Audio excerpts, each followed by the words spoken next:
9월 첫날입니다. 9월 첫날 이렇게 주님을 처음 기억하고 믿음의 형제들이 함께 예배하는 것이 큰 복인 줄 믿습니다. 반갑죠? 네, 반갑습니다. 이제 어제까지 이사야 큐티가 끝나고 오늘 이제 창세기 37장 이어지는데요.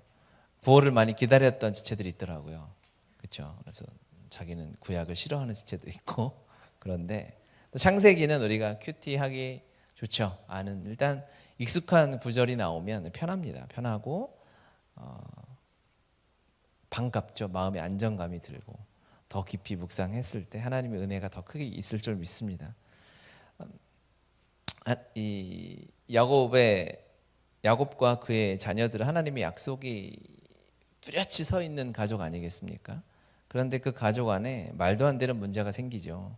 우리가 아는 것처럼 형제들이 요셉을 팔아버리고 이제 아버지한테는 죽었다라고 거짓말을 하고 그의 옷을 가져가서 짐승에 피를 묻혀서 나 죽었다 이렇게 얘기를 해서 아버지가 통곡을 하고 이러한 일들이 믿음의 가정 안에 일어나게 됩니다. 하나님을 믿고 섬기고 예배한다는 가정 안에서 왜 이런 일이 일어났을까요? 그걸 보면 이제 그 힌트들을 이제 오늘 우리가 찾아볼 수 있죠. 가정 안에서, 관계 안에서 사람들 사이에서 왜 이런 문제가 일어났을까? 그것을 보면 어떻게 그런 문제들이 해결될 수 있을 것인가? 또 주님이 말씀해 주실 것이고 성령께서 각자에게 깨닫게 해주시는 은혜가 있을 것입니다. 이 문제의 당사자들 야곱 그리고 형제들 요셉 이렇게 본문에는 세 부류가 나오잖아요.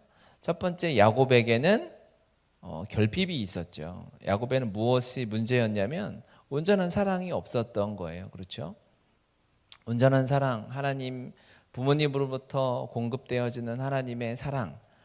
야곱이 사랑을 제대로 받지를 못했죠. 그러니까 혼자 힘으로 사랑하려고 노력해서 편애를 받아서 편애하게 되는 일이 일어나게 되는 거죠. 자녀들을 고르게 사랑하지 못하고 그러니까 온전한 사랑을 받지 못하니까 다른 자녀들의 마음을 헤아리지 못하는 어려움이 있었어요. 그러니까 이 세 부류 문제에 모두 연관되어 있는 공범이라고 해요. 법적으로 보면 야곱은 공범은 아니지만 야곱도 원인 제공자긴 하겠죠.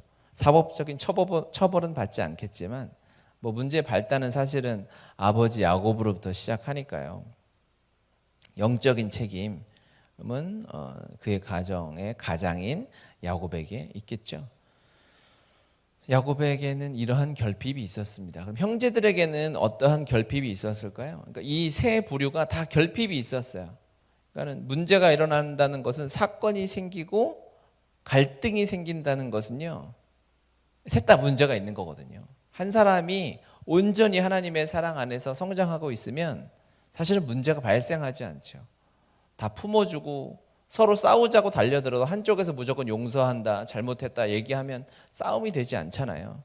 그런 것처럼 이 세 부류가 다 그러한 결핍의 문제를 가지고 있었다라는 거예요. 두 번째, 형제들에게는 용납함이 없었어요. 나와 다름을 품지 못했어요. 이 형제가 12이지만 이것은 가정이 아니라 사실은 한 사회와 마찬가지지 않습니까? 12명이 한 가정에서 산다. 형제만 그렇고 딸들도 있었을 테니까 이거는 한 사회죠. 한 교회라고 볼 수도 있고요. 그러니까 우리 집에도 형제자매님들이 많이 사시잖아요. 한 사회입니다. 사회. 그 안에서 분열이 있고 다툼이 있고 연합이 있고 사랑이 있고 협동이 있고 다 일어나요. 4명 자녀들이 4명만 있어도. 그런데 여기는 완전한 사회죠.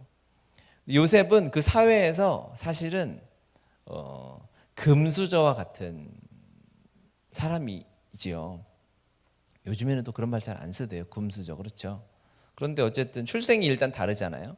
야곱이 정말 사랑했던 엄마에게 태어났고 그리고 태어날 때부터 많은 재정적인 지원을 받잖아요. 옷도 좋은 거 사주고 사랑 관심도 많이 받고 그러니까 심리적으로 재정적으로 뒤에 배경으로 봤을 때 아주 빵빵한 배경에서 살아왔던 거예요.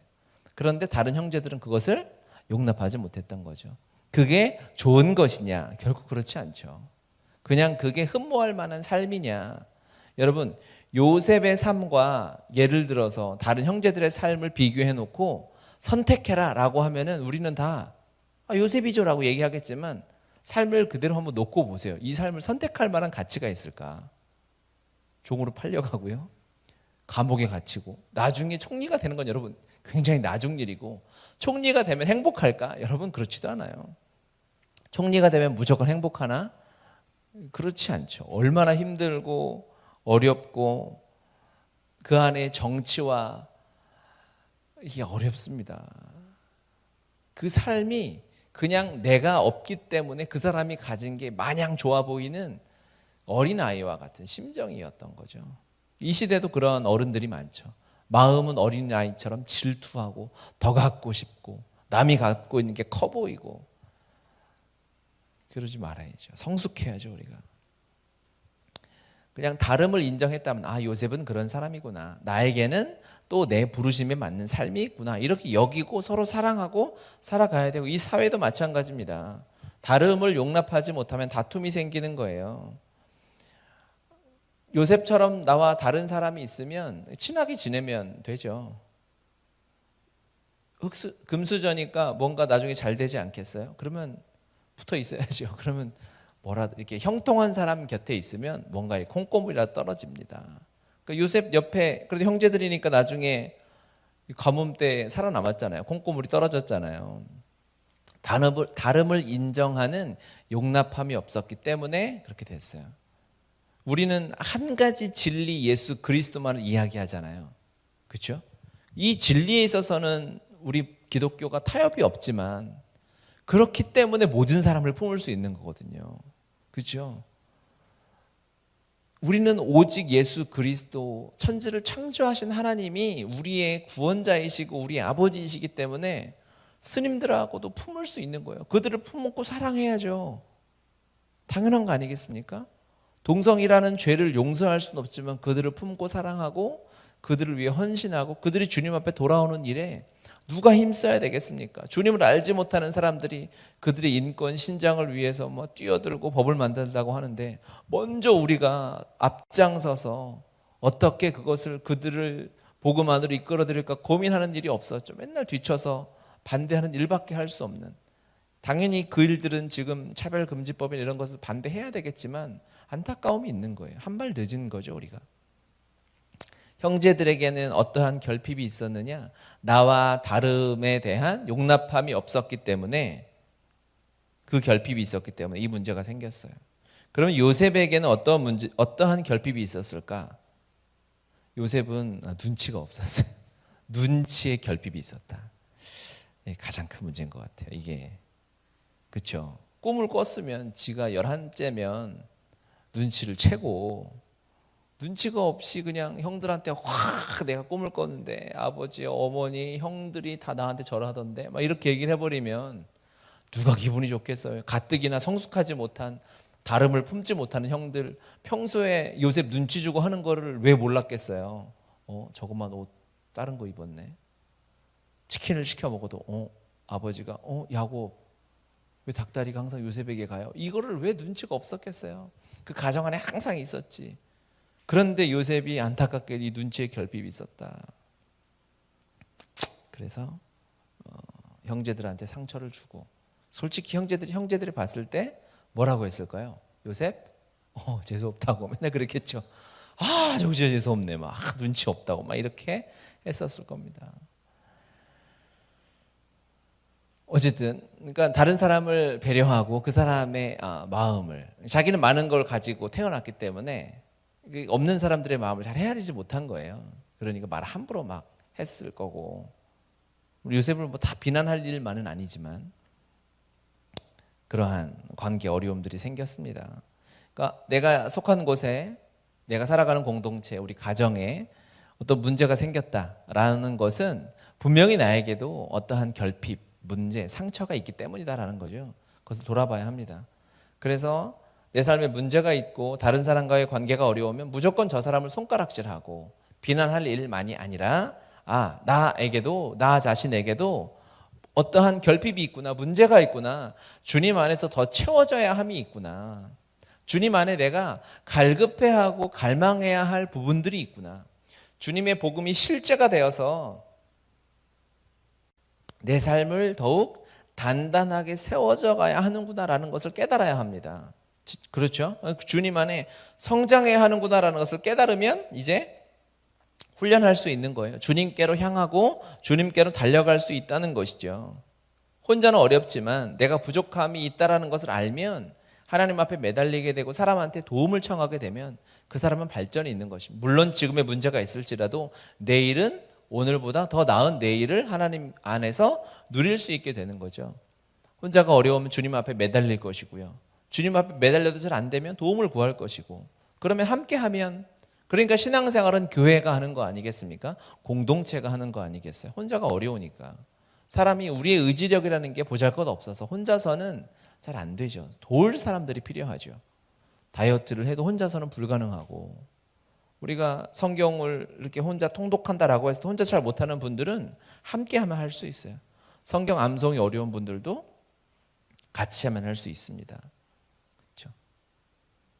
아멘. 주님 안에서 내가 부족하면 하나님 앞에 기도하면서 나의 부족함을 내어 맡기고 도울 자들을 붙여주시도록 해야지, 혼자 힘으로 스스로 이 부족함과 결핍에 대한 해결을 하려고 애쓰다 보면 자연스럽게 인간은 안 좋은 방향으로 반작용이 나타나게 되거든요. 야곱이 바로 그런 예입니다. 야곱이 왜 요셉을 편애하게 됐을까를 보면 야곱은 이 요셉의 어머니 라헬에 대한 굉장한 미안함이 있잖아요. 가장 사랑했는데 먼저 결혼하지 못했어요. 그러니까 얼마나 미안해요. 그리고 자식을 낳기 시작하는데 내가 사랑하는 부인만 자신이 없는 거죠. 그러니까 그 미안함과 애틋함이 그냥 극에 달했는데 아들이 태어났으니까 그 아이에 그냥 사랑이 쏠리는 거 아니겠습니까? 라헬에 대한 미안함이 그쪽으로 반사적으로 그 미안함과 내가 해주지 못한 자기 탓이라고 얼마나 생각했겠어요. 라헬, 너만 아들을 못 낳는 건 내 부족함이야, 내 책임이야. 내가 너를 더 사랑해줘야 되고 내가 너를 더 위해서 기도했어야 되는데 그러지 못해서 미안해 라는 그런 마음들이 쌓여서 바른 방향으로 해결된 것이 아니라 잘못된 방향으로 해결된 것이죠. 혼자서 인간적인 방법으로 나의 부족함과 연약함을 채우려고 하면 안 된다는 것입니다. 사람의 힘으로 해결하면 망하는 것이죠. 그러니까는 요셉이 약간 눈치 없게 된 것도 야곱의 탓도 있지 않을까. 너무 막 그렇게 잘한다, 괜찮다, 사랑한다, 네가 최고야 라고만 이야기했으니까 그러지 않았을까라는 생각을 해봤는데, 그런데 눈치가 없는 거는 그래도 사실은 눈치의 결핍이라고 얘기를 했지만 결국에 세상에서 유명해지고 성공하는 사람은 약간 눈치 없는 사람인 것 같아요. 유명한 정치인들 있잖아요. 눈치가 정말 없어요. 사람이 그렇게 욕을 하는데 막 그 길을 가는 거잖아. 연예인들도 막 다른 사람들이 뭐라고 하나 다 귀 기울이면 제정신으로 못 살더라고. 그냥 갈 길을 쭉 가는 게 성공의 비법 중에 하나다. 그 눈치, 하여튼 뭐 이거는 딴 얘기로 흘렀는데 어쨌든 우리의 부족함과 연약함을 주님이 말씀해 주셨을 때 내가 그것을 내 힘으로 해결하려고 하면 안 된다. 내 스스로의 노력으로 극복하려고 하다 보면 결국 이 안의 상처가 다른 방향으로 오히려 덧나고 피해를 주는 경우가 생길 수 있다는 것입니다. 하나님이 이 말씀을 통해서 우리에게 해주시는 말씀이 무엇일까? 우리 모두가 내 안에 부족함이 있다, 상처가 있다, 결핍이 있다는 거예요. 이게 결론일 리가 없겠죠. 주님이 우리에게 주시는 결론은 그렇기 때문에 십자가 앞으로 나오라라는 것입니다. 우리의 부족함은 예수 그리스도의 십자가 많이 채워줄 수 있어요. 우리의 연약함은 복음 말고 다른 것으로 채운다면 그것은 더 공허해. 갈증 날 때 소금물을 퍼먹는 것과 똑같아요. 물이구나 하고 소금물을 막 퍼먹어 보십시오. 더 갈증이 나는 것이죠. 더 어려운 거죠. 우리의 연약함과 부족함은 오직 십자가 앞으로 돌아와서 채워져야 합니다. 다른 것으로는 대체될 수 없습니다. 십자가 앞에서 누릴 수 있는 회복을 맛보아야 합니다. 내가 도저히 할 수 없는 상황에서도 십자가 앞에서는 하나님이 열심히 보여요. 너는 포기하고 싶으냐? 나는 포기할 수 없다. 라는 하나님의 열심을 맛보는 곳이 바로 십자가 앞입니다. 열정이 사라지고 이 시대를 살아갈 힘이 없고 의지가 없는 사람들은 십자가 앞에서 그 열정이 회복되어집니다. 이 시대에 사람들이 많이 두려워하고 있잖아요. 십자가 앞에서는 내 두려움이 사라지게 되는 것이죠. 나를 위해 전부를 내어주신 그 열정의 주님 앞에서 죽음의 두려움도, 내일에 대한 두려움도, 앞으로 내가 살아가야 할 어떠한 일에 대한 두려움도 십자가 앞에서는 전부 해결됩니다. 사랑에 부족한 사람, 다른 사람을 품지 못하는 사람, 나와 다름을 인정하지 못하는, 용납하지 못하는 그러한 사람들도 반드시 십자가 앞에서 해결을 받아야 합니다. 나조차도 사랑할 수 없는 게 우리 인간 아니겠어요? 그런데 나를 위해 포기하지 아니하신 전능하신 하나님의 사랑이 부어주시는 곳이 바로 그 십자가입니다. 십자가 이야기하면 사람들의 반응이 뜨뜻미지근할 때가 많아요. 제가 그걸 많이 느낍니다. 십자가는 교회를 조금 다니면 많이 들어봤거든요. 아, 십자가 사랑 알고, 십자가 그래 나도 많이 들어봤고, 설교도 많이 들어봤고, 성경도 좀 읽어봤는데 그냥 십자가만 가지고 안 되던데요 라는 생각. 십자가는 오케이, 이제 십자가를 통해서 내가 구원받았으니까 그 뒤에 다른 어떠한 내 마음의 회복을 위해서 상담 프로그램이 필요하지 않을까? 치유 사역이 필요하지 않을까? 전부 속임수입니다, 여러분. 오직 십자가 안에서 전부가 해결되지 않으면 십자가보다 더 큰 사랑이 어디 있겠어요? 십자가보다 더 큰 치유가 어디 있겠으며 십자가에서 주님이 부어주신 열정보다 더 큰 열정이 어디 있겠어요? 만약에 제가 조금 전에 이야기한 것처럼 십자가는 오케이, 그것만 가지고도 내 마음의 열정 회복이 안 되면 십자가 말고 다른 것을 구할 것이 아니라 그 앞에 무릎 꿇어야 되는 거예요. 주님, 나에게 십자가를 주셨음에도 내가 다 채워지지 않고 여전히 갈급하다는 것은 주님, 내가 복음을 모르는군요. 내가 십자가를 모르는군요. 오늘도 이 말씀을 묵상하면서 예수 그리스도의 십자가 떠오르지 않는 것을 보면 내가 성경을 허투루 읽었군요. 주님이 오늘 본문을 왜 쓰셨겠냐 이거예요. 이거 쓰시면서 주님이 요셉 이야기를 해주시면서 야곱 이야기를 해주시면서 우리가 무슨 생각하길 원하셨겠냐는 거예요. 예수님 생각하길 원하셨겠죠. 이것을 통해서 예수님의 십자가가 내 마음에 새겨지기를 원하시는 거지. 다른 그래 좀 평안하게 잘 서로 행복하게 친하게 살아라, 그 세상의 강연 수준의 이야기를 하게 하려고 이 본문 말씀 우리에게 주시는 것이 아니다 이거예요. 하나님에게는 십자가가 전부였어요. 한마디 우리에게 해주실 말씀이 있다면 하나님이 무엇을 말씀해 주시겠습니까? 내가 너희를 사랑하는데 예수 십자가만큼 너희를 사랑한다. 네가 돌아와야 하는데 어디로 돌아와야 하느냐? 그 십자가에서 예수님의 사랑을 맛보아야 한다라는 것입니다. 가장 큰 결핍은 무엇이냐? 바로 이 십자가 복음에 대한 결핍이다 이거예요. 이것이 없기 때문에 관계 문제가 생기는 거예요. 이것이 없기 때문에 사랑하지 못하는 거예요. 이것이 없기 때문에 돈이 흔들리는 거예요. 세상의 성공이 흔들리는 거예요. 십자가 복음의 회복이 있어야 합니다. 그것을 향하여 달려나가야 합니다. 9월을 앞두고 새로운 사역을, 새로운 일들을 주님이 행하실 텐데 우리가 초점을 맞춰야 할 그곳은 오직 그리스도의 십자가입니다. 회복되어져야 합니다. 십자가 그 한마디가 나를 회복시키는 예배가 되어야 할 줄 믿습니다. 나의 관계가 회복되어지고 나의 무너진 심령과 내 마음에 겹겹이 쌓여진 이 두려움의 모든 이 먼지를 제거하고 분연히 주님의 말씀 앞에 서서 십자가 복음으로 살아가는 그런 한 달이 될 줄 믿습니다. 오늘도 기도할 때 여러분 먼저 우리의 부족함을 알아야 합니다. 주님, 십자가 이야기를 들었는데 내 안에 열정이 없고 뛰는 가슴이 없고 다른 어떠한 사역의 성공을 꿈꾸고요, 세상의 성공을 꿈꾸고 가정에서 잘 됐으면 좋겠고 이 사람과 잘 지냈으면 좋겠고 이 수준의 기도만 우리에게 있다면 용서하여 주시고 하나님께서 먼저 그 십자가 복음을 향한 열정을 회복시켜 주시옵소서 라고 기도할 때 하나님께서 우리에게 주신 이 모든 기도가 온전히 회복되어질 줄 믿습니다. 여러분, 저에게 제가 기도 제목을 부탁을 해서 농담 반 진담 반으로 얘기했는데 진짜 이만큼씩 보낸 사람들이 있어요. 잘하셨어요. 그 수많은 기도 제목들은 제가 매일 기도할 것입니다. 그러니까 여러분은 십자가 복음을 향한 그 진리를 깨닫게 해주시도록 기도해 주십시오.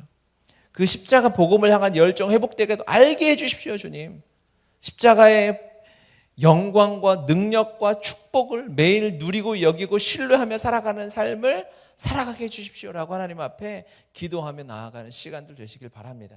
같이 기도하시겠습니다.